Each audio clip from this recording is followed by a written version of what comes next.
একটা মানুষ কতটা অসহায় হলে ময়লার ডাস্টবিন থেকে খাবার খোঁজে, দেখুন আপনারা।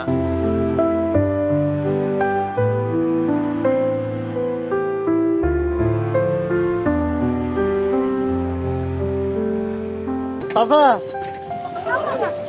আপনি ভাত খাবেন? কি দিয়ে খাবেন? আপনার যা মন চায় তা খান। হ্যাঁ,